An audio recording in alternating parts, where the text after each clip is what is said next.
road to Belleville is about a road trip that starts at my home in East Highland, California, and travels northeast into the heart of the San Bernardino Mountains.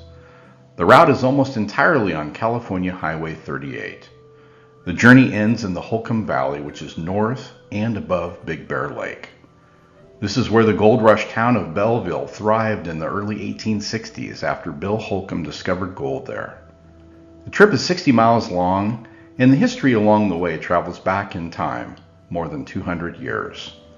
There are 13 historical stops on the road to Belleville, and they are marked out on this map. I'll make a short video for each stop to showcase the people and places that pioneered the rich history of the San Bernardino Mountains and foothills.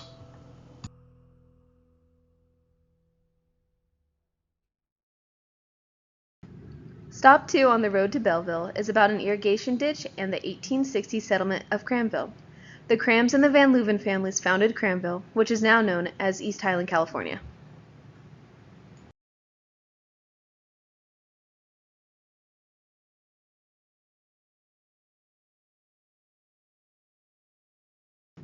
Stop 2 is just 1 mile down Weaver Street from Stop 1, the baseline.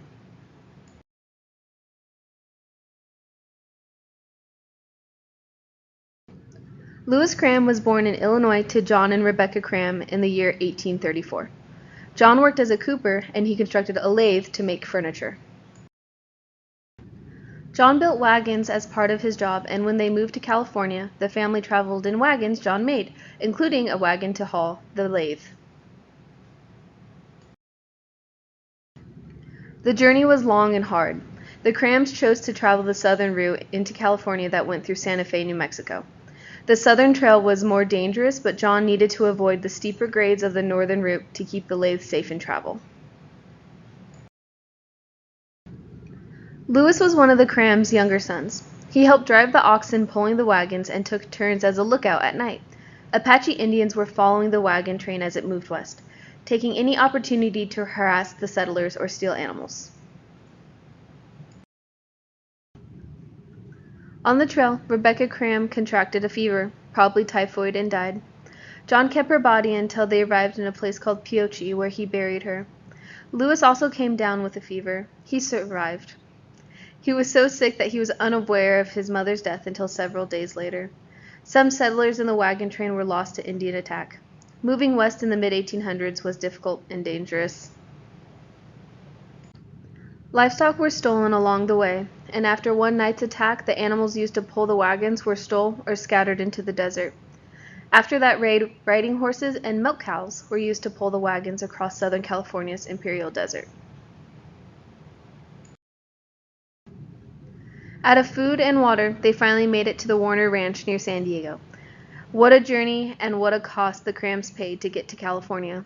They lost family members, livestock, almost everything they owned, but the lathe made it, and would be responsible for the family's future income. After the Crams arrived at Warner Ranch, they worked to get enough money to move on. John heard about the Mormon settlement in the San Bernardino Valley and traveled north to talk with the leaders of the settlement. The meeting must have gone well because he moved the family to the Mission District of the Valley. Today, this is the city of Loma Linda.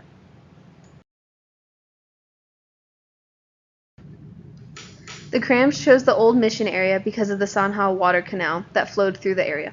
The San Gabriel Catholic Mission opened an outpost called the Estancia in the San Bernardino Valley. The Padres received help from the local native tribes to dig a water canal and divert water from Mill Creek to the Estancia. This creek was known as the Sanha, and the Crams set up to use its water flow to power an undershoot water wheel to turn their lathe. And with that, the Crams started the first furniture business in Southern California. This photo is near where the Cram family used the Sanha water in Old San Bernardino. Today, this area of the Sanha is dry.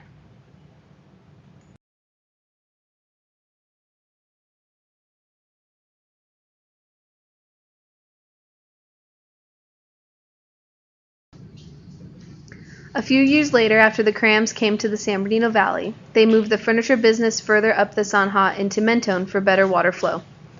This map shows the approximate location that the Crams moved the water wheel and business.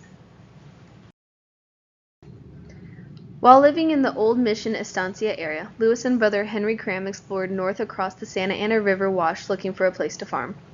The land near the mountains were not claimed by the Mormons, and in 1857 Lewis purchased 160 acres around what is now the Village Lakes housing development on Greenspot Road. In 1858, Lewis and Henry Cram started digging an irrigation ditch to bring water from the mouth of the Santa Ana River Canyon to his ranch. Frederick Van Leuven joined in with the Crams to complete the water project, and it became known as the Cram-Van Leuven Ditch. The settlement of homes around the Crams and the Van Leuvens was in that day known as Cramville. At the top of this old map, you can see the route of the Cram-Van Leuven Ditch, as well as others that were dug to reroute the mountain waters. On a pillar at the entrance to Arantia Park in East Highland, this plaque stands to tell how the Cram-Van Leuven Ditch came through this area.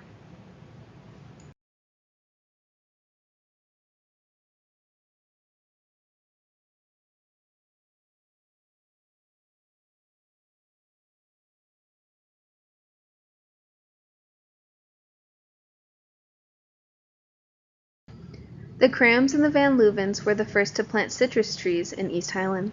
In time, it grew to be a huge part of Highland's development. Soon the surrounding area, including Redlands, would be full of orange groves. Lewis Cram built and started the first school in the area. Children from east and west of the school came for instruction.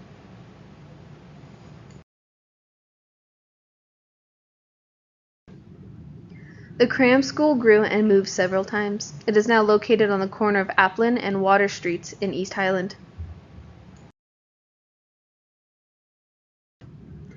At the Village Lakes housing development, you can find this historical landmarker showing where the Crams built their home.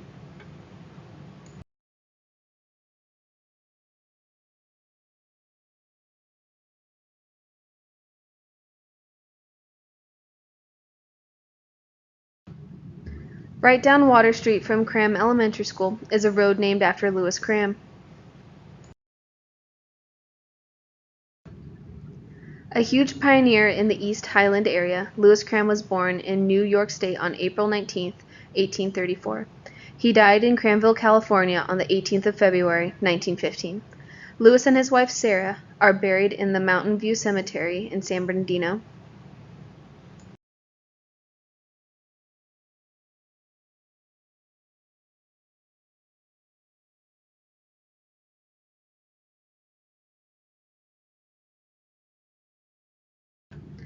Frederick Van Leuven was born on Valentine's Day, 1808, in Dutchess County, New York. He married Lydia Draper in Frontenac County, Canada, on his 19th birthday. In 1835, Frederick became an elder in a new religion called the Latter-day Saints, or Mormons. The Mormon Church was founded in 1830 by Joseph Smith in New York State. Frederick and his brother had been introduced to the Mormon religion by one of their missionaries named Brigham Young. The Mormon followers were on the move, and the Van Leuven family started migrating with them. While living in Missouri, Frederick and his family joined a wagon train headed for California from Kanesville, Iowa. There was 267 people on the Weimer Company's list of settlers in the wagon train, and 23 of them are named Van Leuven.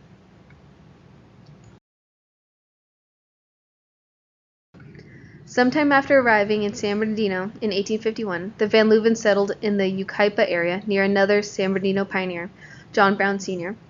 Mormons from Utah migrated to the San Bernardino Valley in 1851 and purchased the San Bernardino Rancho from the Lugo family.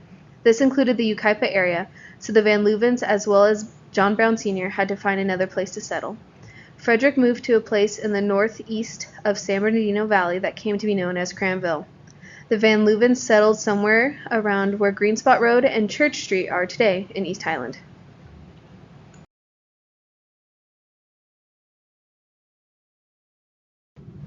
The Crams and the Van Leuvens were the first to plant orange groves in the Highland area. Citrus growers were the main industry of Highland for decades. Oranges that Lewis Cram grew won awards in fairs in Chicago. Above the Cram Bench in East Highland, a lane named after Frederick Van Leuven intersects Highland Avenue.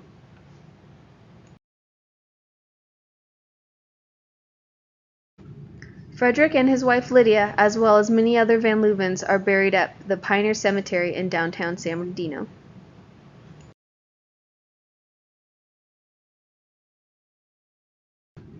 Louis Cram and Frederick Van Leuven were huge in the history and development of the East Highland area of the San Bernardino Valley, and their memory lives on the road to Belleville.